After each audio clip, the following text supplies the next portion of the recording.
Nimepita kwenye mitandao nikaona watu kadhaa, sio watu wa dini, nimeona tu watu wanahamasishana maandamano tarehe 29 nadhani Oktoba, maandamano. Mimi kama mtu wa Mungu, kwa sababu najua maandamano kwa kuona kwenye TV, najua madhara yake, moyoni mwangu nikasononeka, nikasema no, sidhani kama tunapaswa kufikia kwenye hatua hii ya maandamano kama taifa, kwa sababu maandamano ni hatua ya mwisho kabisa ya mwanadamu kudai haki zake. Ukiona mpaka mwanadamu anaandamana, maana yake ni kwamba yuko tayari kwa lolote, kama ni kufa sawa, kama ni kupona sawa. Akifa isemekane kwamba amekufa akipigania haki yake, akipona isemekane kwamba amepigania haki yake na akaipata. You see? So maandamano, mimi binafsi kama Dennis mtumishi wa Mungu, sio jambo ambalo nalipromote wala naliunga mkono. Siungi mkono kabisa, ingawa najua ni njia ya mwisho mwanadamu kupigania haki yake. Hii taarifa ya maandamano yanayopangwa kufanyika tarehe 29 ikanipeleka kwenye Biblia, nikawakuta wakoma 4 ambao walidharauliwa, hawakusikilizwa, hawakuonekana wa maana. Kama ambavyo Tanzania ni kama wanaona, mbona hatusikilizwi, mbona hoja zetu ni kama zinapuuzwa, mbona watu hatuoni kama tunacha kusema, mbona tukipeleka hoja zetu kwa upendo na kwa nia nzuri, mbona watu ni kama wanatukanyaga, hatuelewi, mbona kama umetuweka nje ya lango hivi. So Watanzania ni kama wamechoka sasa. Roho Mungu ananifundisha, kananiambia, unamkumbuka mtu mmoja tu Elisha? Nikamwambia yes, namkumbuka. Unawakumbuka wakoma 4? Nikasema nawakumbuka na historia yake naikumbuka. Akaniambia naenda kasome. Nikaenda nikasoma, nikaona wakoma 4, nikamwona na Elisha kitabiri pale. Roho Mungu anifundisha, kananiambia, mara ngapi nimekutuma utabiri kwa habari ya utawala wa nchi hii, mara ngapi nimekutuma utabiri kwa habari ya nchi hii na mwenendo wa nchi hii na yanayotukia hapo mbele. Nikamwambia Baba, ni mara nyingi umenituma. Akaniambia kwa kuwa nimesema mara nyingi kupitia wewe na watumishi wangu wengine na watu wamepuuza, haya ndio yanaenda kutokea tena. Mungu ni wa rehema sana. Mungu hawezi kufanya mabaya mpaka amekuonya sana. Na hasira ya Mungu si kuadhibu, hasira ya Mungu ni kuonya mara nyingi sana. Yaani ukiona unaonya mara nyingi na Mungu mara nyingi, hiyo ni hasira yake tayari. Sio kama unaelewa vizuri. Ili akikupiga useme hivi, nastahili hiki kipigo. Sio kama unaelewa. So Watanzania baada ya kupeleka hoja zao, mavitu yanaibuka. Huyu anasema jamani, hatuna nia mbaya na nchi yetu, tunataka tu haki zetu zipatikane, tuwe na uhuru. Kuna vitu hatutaki kuviona, hatutaki kuongozwa na watu wa namna hii, tunataka mabadiliko, tunataka mambo yawe hivi. Wamepuuzwa, hawasikilizwi, ni kama hoja zao zimetupiwa huko mbali. Hii inanikumbusha wakoma wangapi? Wakoma 4 walikuwa nje ya mji, wakapuuzwa, wakashwa huko. Lakini kuna wakati ukafika wakoma wakaamua kuandamana. Wakoma hawa baada ya kuona hamna mtetezi, hamna mtu anayetetea sheria na wakataa, inawaambia nyinyi ni wakoma, mnatengwa nje. So wakoma wakawa huko nje kwenye geti, wakasema hivi, tukibaki hapa tunakufa, tukienda wakitupiga tunakufa, ila kama akiamua kuturehemu tutaishi. Kipi bora, tubaki hapa au tuandamane? Wakaamua kuandamana. So wakoma hawa hapa wakaamua kuandamana. Wakiwa kwenye maandamano yao taratibu, kwa sababu ni wanyonge, nani anayewasikia? Ni wakoma, hawana sauti, hawana bunduki, hawana mtu anayewatetea, sauti zao hazisikiki, vishindo vyao visikiki. Mungu wa mbinguni akatengeneza teknolojia, akasikizisha sauti za magari na farasi na misafara ya magari kwenye masikio ya watawala. So ghafla maadui wa wakoma wakaisikia sauti, wakasema kuna mfalme amekodisha jeshi la Wahiti linakuja kutudhuru. Wakaacha kila kitu, wakakimbia, wakaondoka. Kuna mtu mmoja alisema hivi, wakati Elisha anatabiri, anasema kesho majira kama haya yatatokea, kama ambavyo Dennis amesema. Jamani, kama hamtafanya haya, kama mtasikia sauti ya Mungu na kurekebisha haya ambayo watu wanapiga kelele, wanapaza sauti wakisema haki, kama hamtarekebisha haya, kesho majira kama haya yatatokea mambo fulani. Na Mungu ametumia watumishi wake wengi kuionya taifa, kulikanya taifa, lakini kama taifa limepuuza, alisikii. Mungu akaniambia, kama nilivyofanya kipindi kile nikasikizisha sauti yangu kwao, nitafanya tena. Nani aliyekuwa anajua kwamba wakoma wana uwezo wa kutimua jeshi? Hakuna aliyejua. Nani ajua kwamba Watanzania wakiamua kusimama katika haki kwa umoja wao wanaweza kapindua utawala uliopo? Hamna anayejua. Lakini je, tuna support maandamano? Never. Mimi hata sasa hivi ukinikamata hapo kiniuliza kwa undani, nitakwambia maandamano si support. Na siku ya maandamano nikimuona mtu ninayemjua makusudi, nikimuona, kwa sababu sitaenda, na nikimuona kwenye vyombo vya habari hiyo siku ya maandamano yao, mimi ndugu umeisha. nazungumzia undugu wa kirafiki, sio undugu wa damu. Kwa sababu sisapoti nini? Maandamano. Maandamano yana madhara makubwa mno kwa mtu binafsi na kwa maendeleo katika taifa. Maandamano yanaua watu. Kuna watu nawapenda watakufa kwa sababu maandamano. Kumbuka kwenye maandamano ni hatua ya mwisho, mwanadamu amefika mwisho. Nife sawa, nipone sawa. So anaenda akipigwa poa tu. Nikasoma comment moja, mtu mmoja anasema jamani, siku ya maandamano msiwe wachoyo. Ukipigwa risasi rudi nyuma mwenzako naye apate.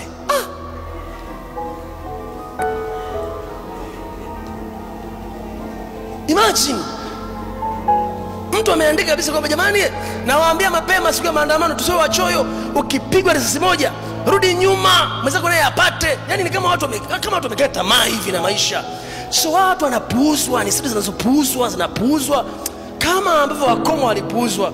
Lakini ninyi wote mnajua kilichotokea. Wakoma walipochukua hatua kidogo ile ya kusema twende, kama ni kufa na tukafe, kama ni kubaki hapa tutakufa vile vile, Mungu akasikizisha vishindo kwa watawala.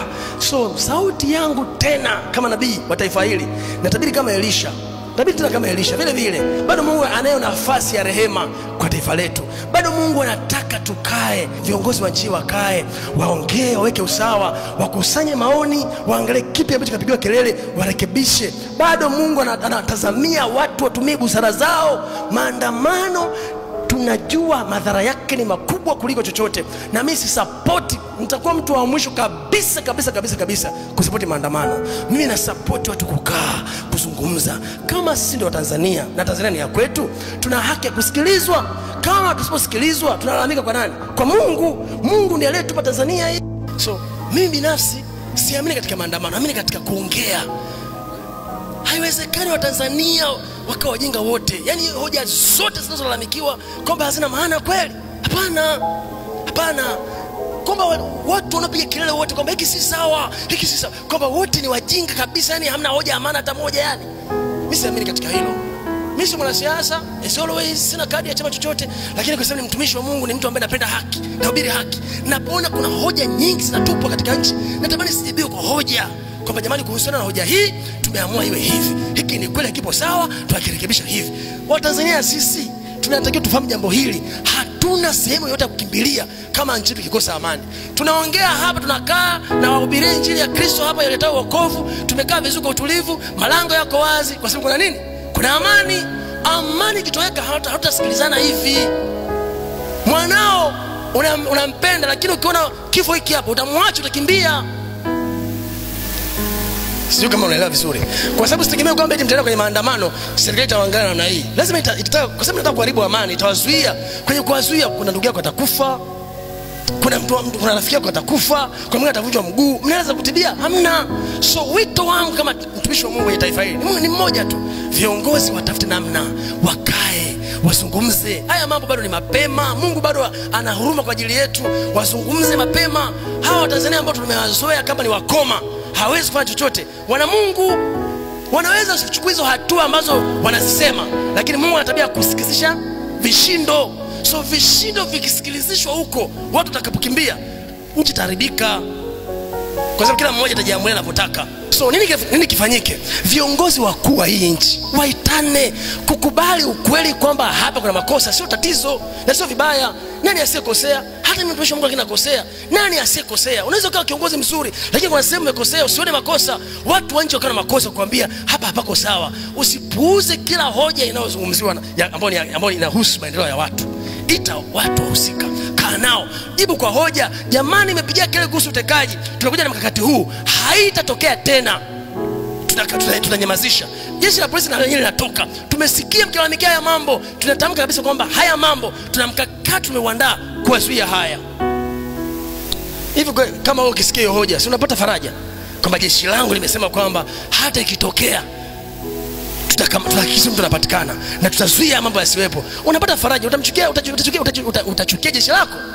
Kiongozi wa nchi akatokea akasema kuna hoja mmetuambia kwa habari labda ya ufisadi, kwa habari labda ya rushwa, kwa habari ya hizi na hizi ambazo si nzuri, nami nimezichukua nazifanyia kazi. Baada ya muda kiongozi ukatuletea hoja ukasema zile hoja zenu majibu yake ni haya hapa. Ukajibu Watanzania wakaridhika. Kuna shida yoyote? Kwa nini kutaka kwa bana wa watu kama ni wakoma? Haleluya.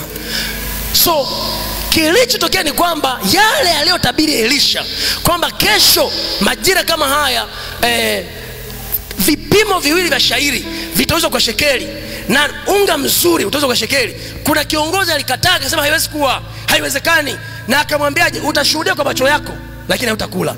Ilipofika wakati ule ule ambao Elisha alisema, ikatukia vile vile, maadui yameondoka, chakula kimepatikana.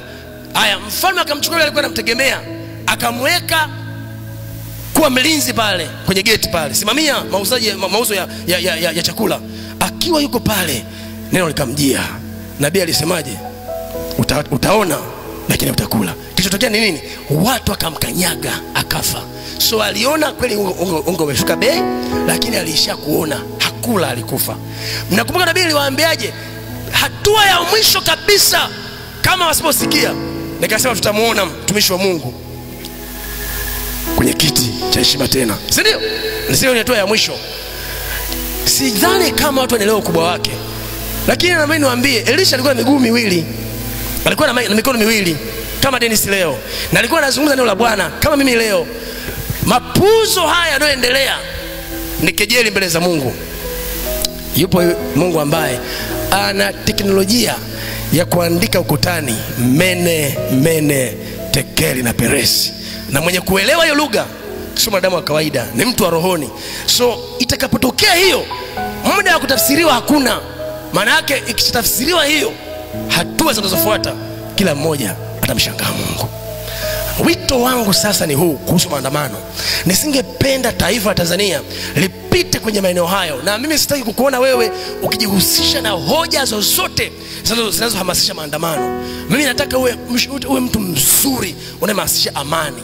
Usinyamaze kwenye kudai haki zako, usinyamaze kwenye kupaza sauti pale unapohisi unaonewa, lakini jambo lolote ambalo lina support maandamano au lina promote maandamano, na wewe nakusikia unasema nitaandamana, naomba nikwambie, utakapovunjwa mguu, utakapopasuliwa na kuuliwa, wanaoteseka na wazazi wako kama watabaki, kwa sababu kijijini pengine.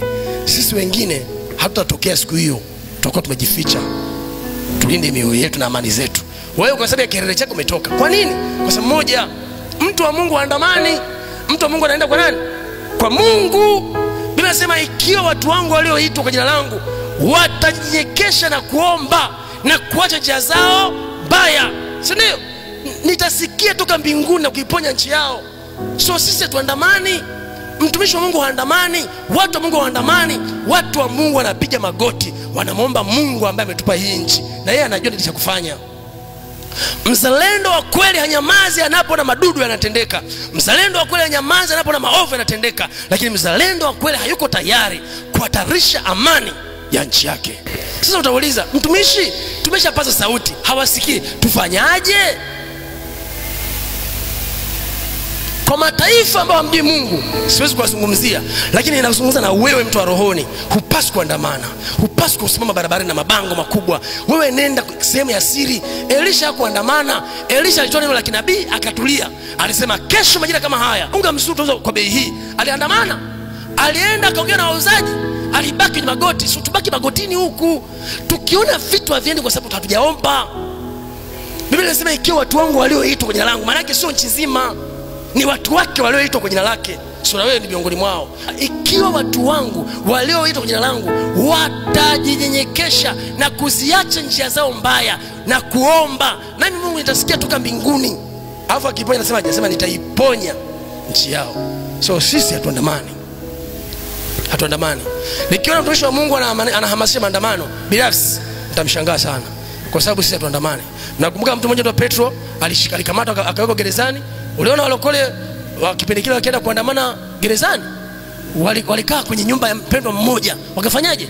Wakaomba. Walipo maneno kitokea, malaika akaenda gerezani. Alipofika gerezani akafanyaje? Akamfungua Petro, akamwambia ondoka. Petro akaondoka. Hakuna mtu aliyekanyaga pale. So kiongozi wote wa dini anayehamasisha maandamano, mimi binafsi nasimama kinyume naye. Sio kwa sababu nchi yetu ina utulivu, hapana. Kuna haki zetu nyingi zimekanyagwa, nyingi mno, lakini njia nzuri ya watu wa Mungu sio kuandamana. Njia nzuri ya watu wa Mungu ni magoti yetu. Omba, omba. Kabla hujalalamika, umeomba mara ngapi? Umefunga mara ngapi?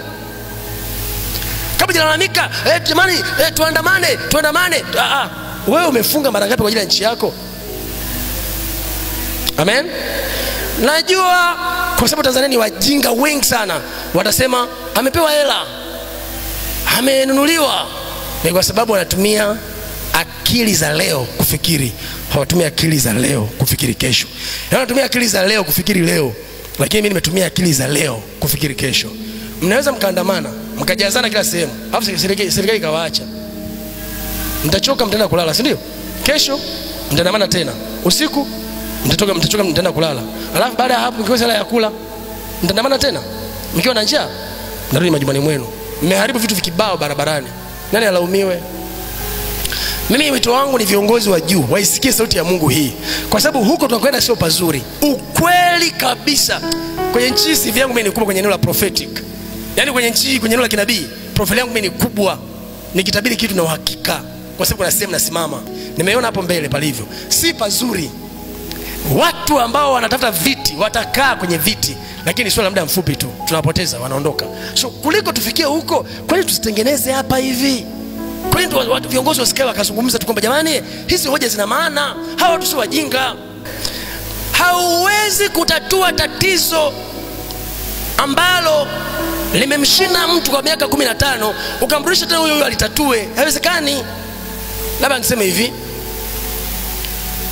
huwezi kutatua tatizo aliloshinda mtu kulitatua kwa muda fulani kwa kumrudisha tena mtu huyo kwenye tatizo. Haiwezekani. Ukiona kuna tatizo limetokea nikiwepo mimi nikashindwa kulitatua, ukirudisha mimi unapoteza muda. Nitoe mimi, weka mtu mwingine, angalia uwezo wake. Swali langu ni hili, kuwarudisha watu wale miaka nenda rudi kwenye nafasi za utawala. Maana yake ni kwamba hakuna watu wengine au? Yani mimi Dennis nilikuwa kiongozi fulani miaka mitano iliyopita, akaja mtu akaniteua tena. Sijafanya makubwa yoyote. Leo hii kurudisha, unategemea maajabu kutoka kwangu? Never. Hao watu wanaosoma mavyuo wanahitimu wataenda wapi sasa kama mnatumeka watu wale kila leo watu wale? Hamwezi kubadilisha na kusema hivi, okay, ngoja kisasi kipumzike sasa cha wazee. Hao watu wameshatumikia nchi miaka 20, 15 inatosha. Tuchukue damu changa, tuweke kwenye system, tuone mabadiliko. Kuna watu wana uchu, wana maisha magumu, kiweka kwenye nafasi atatendea haki kwa sababu anajua hana hapo kwenda. So atatendea haki ile nafasi ile muamini tena kesho. Lakini tunafanyaje? Tunarudisha wale. Unakuta kuna mtu kiongozi na miaka 30 kwenye utawala, chama anachokifanya hakuna. Ukipiga kelele unaonekana ni adui. Tatizo. So Watanzania wanahoja wasikilizwe.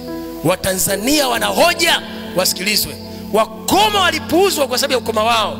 Walipuuzwa, lakini wakoma walileta mapinduzi katika nchi, au walileta ukombozi katika nchi yao. Pamoja na kwamba ni wakoma, hawana sauti, hawana uwezo hata kushika silaha, lakini walipochukua hatua, Mungu alisikizisha vishindo kwa watawala, wakakimbia. Alafu wakasema hivi, si vema tubaki hapa, tuambie na wenzetu. So wakoma 4 wakaleta ukombozi wa nchi nzima. Chai ikatoweka kwa sababu wakoma wangapi?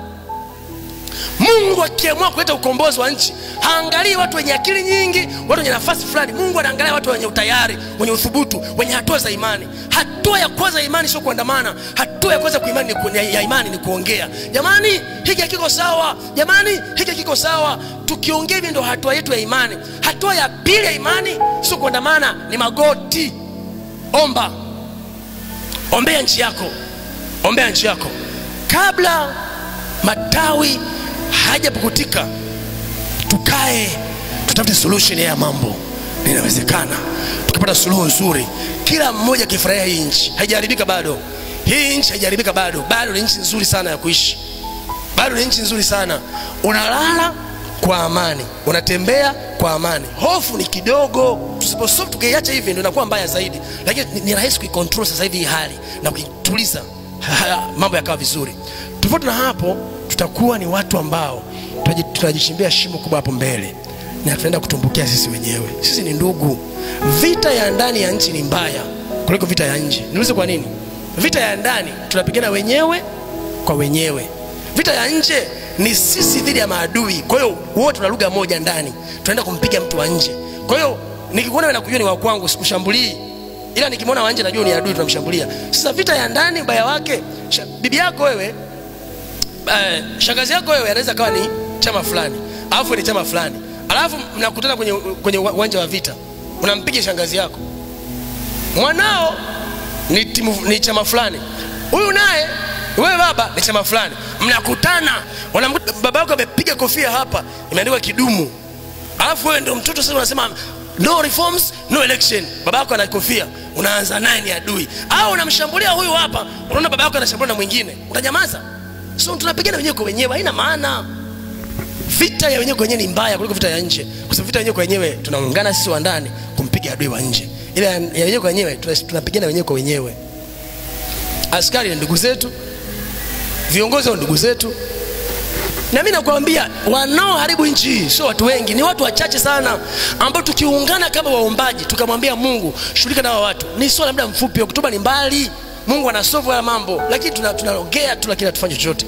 Hatuombi, tunaongea tu maneno mengi mitandaoni, tunaamini Mungu atafanya. No, tuombe, tuombe, tuombe, tuombe. Sema amen.